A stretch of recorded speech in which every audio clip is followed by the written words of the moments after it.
जय श्री राम। मित्रों, जैसा कि आप सभी लोग जानते हैं कि मानव जीवन में हम सभी के तमाम रिश्ते हैं और उन्हीं सब रिश्तों के बीच में एक बड़ा प्यारा सा मीठा सा रिश्ता होता है मित्रता का। और कहा भी गया है कि जे न मित्र दुख होए दुखारी, तिन्हि बिलोकत पातक भारी। तो मित्रता के लिए लोगों ने अपने प्राणों की आहुति दी, मित्रता के लिए अपना धन धान्य सब त्याग दिया। और कुछ मित्र ऐसे हैं जो पीठ के पीछे छुरा भी मारते हैं। तो आज मित्रता के संबंध में ऐसे ही एक अनोखे मित्र की चर्चा करने जा रहा हूं और निर्णय आपके हाथ में है कि उस मित्र ने गलत किया या सही। बात ये उस समय की है कि जब राजा द्रुपद द्रोणाचार्य एक ही गुरुकुल में विद्या अध्ययन करते थे, दोनों की बाल्यावस्था थी। तब द्रुपद द्रोणाचार्य के प्रिय सखा थे और वो अक्सर कहा करते थे कि मित्र, जिस दिन मैं राजा बन जाऊंगा तो मैं तुमको भी इस दीन दशा में नहीं रहने दूंगा, मैं तुमको भी अपने समान राजा बना दूंगा। द्रोणाचार्य ने कभी इस बात पर गौर नहीं किया। समयांतराल के साथ साथ दोनों लोग अपनी अपनी दिशा में मुड़ गए। राजा द्रुपद राजा बन गए और गुरु द्रोण एक सामान्य गरीब परिवार में बने रहे। तो वो अपने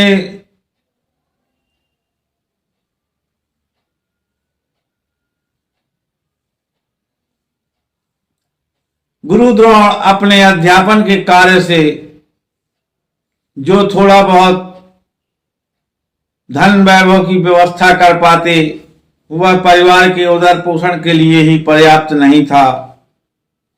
यानी वो जैसे कि सदैव से ब्राह्मण होते रहे हैं, विपन्नता की स्थिति में जीवन यापन कर रहे थे।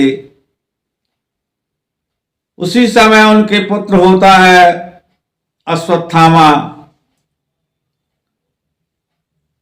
और जब वो कुछ 4-6 मास का हो जाता है तो वो मां के दूध से तृप्त नहीं होता है और जब बार बार रोता है तो गुरु द्रोण की पत्नी यानी कि कृपाचार्य जी की बहन कृपी उसको दुग्ध की जगह चावल पीस करके पिला रही होती हैं।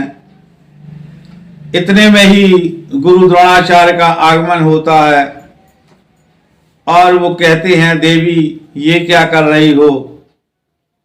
तब वो कहती हैं, क्या करूं, हमारे पास में दूध की व्यवस्था नहीं है, गाय आदि है नहीं, इसलिए मैं बच्चे को तृप्त करने के लिए ये चावल पीस करके पिला रही हूं। द्रोणाचार्य का मन व्यथित हो जाता है। तब वो निश्चित करते हैं कि राजा द्रुपद तो मेरे मित्र हैं, क्यों ना मैं एक गाय उनसे मित्रता के बदले ले आऊं।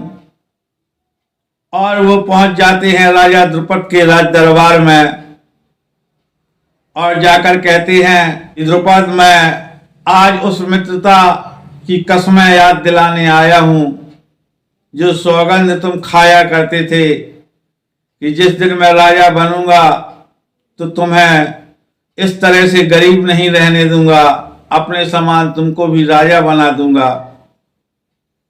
तब राजा द्रुपद बड़ी वितृष्णा के साथ में कहते हैं, कौन मित्र किसका मित्र? मैंने तो तुमसे कोई वचन नहीं दिया। जब वो कहते हैं नहीं, तुमने गुरुकुल में मुझसे कहा था, तब द्रुपद उनका बड़ा ही उपहास करते हुए कहते हैं, ओ तो बचपन के खेल को तुम सत्य मान बैठे हो और बचपन में कही गई बातें आज क्या अर्थ रखती हैं? वो तो एक खेल मात्र था। और अगर ब्राह्मण के नाते चाहो तो मैं तुमको अनुकंपा के तौर पर 1 क्या 10 गाय दे सकता हूं। बोलो कितनी गाय दे दूं? तब द्रोणाचार्य कहते हैं, मैं तुम्हारा दान नहीं लेने आया हूं, मैं तो अपने एक मित्र के राज दरबार में आया था। लेकिन आज तुमने मुझे नीचा दिखाकर अच्छा नहीं किया। मैं सौगंध लेता हूं कि अगर तुमको एक दिन अपने बराबर नहीं किया तो मेरा भी नाम द्रोणाचार्य नहीं है। सत्य है प्रतिज्ञा, ये ब्राह्मण का वचन है, साक्षी पृथ्वी आकाश, पृथ्वी और पवन है। इस प्रकार से वो अपनी प्रतिज्ञा करके आ जाते हैं। उसी समय कुरु राजवंश को एक श्रेष्ठ गुरु की तलाश थी और भीष्म पितामह के द्वारा गुरु द्रोण का चयन किया जाता है। वो सारे कौरव राजकुमारों को बहुत ही उत्तम शिक्षा देते हैं। इसके पश्चात जब उनकी शिक्षा दीक्षा पूर्ण हो जाती है तो नियमानुसार वो गुरुदक्षिणा मांगने के लिए कहते हैं कि गुरुदेव आप हमसे दक्षिणा स्वीकार करें और हम अपने शिष्य के ऋण से उऋण हो जाएं।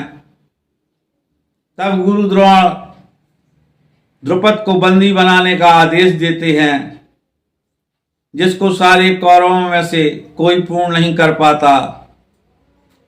तब कुंती नंदन अर्जुन जो है द्रुपद को बंदी बना करके गुरु द्रोण के चरणों में डाल देते हैं। तब गुरु द्रोण कहते हैं, राजा द्रुपद आज तुम मेरे चरणों में हो, मैं चाहूं तो तुम्हारा वध भी कर दूं, लेकिन नहीं, तुमने मुझे मित्र नहीं माना, मैंने तुम्हें हमेशा अपना मित्र ही समझा है। इसलिए आज सारे राज्य में से आधा राज्य मैं तुमको देता हूं और उस राज्य में से तुमसे 1 गऊ अवश्य लूंगा। इस प्रकार से द्रोणाचार्य ने द्रुपद को मुक्त कर दिया। तो मित्रों, कैसी लगी आपको ये स्टोरी? बतलाइए कौन इसमें दोषी है? ये निर्णय आप पर छोड़ता हूं। अगर आपको ये स्टोरी अच्छी लगी है तो अपने कमेंट्स के द्वारा जरूर बताइएगा। वीडियो में यहाँ तक बने रहे उसके लिए बहुत बहुत धन्यवाद। हृदय से आभारी हूँ आपका। सभी लोगों को नमस्कार।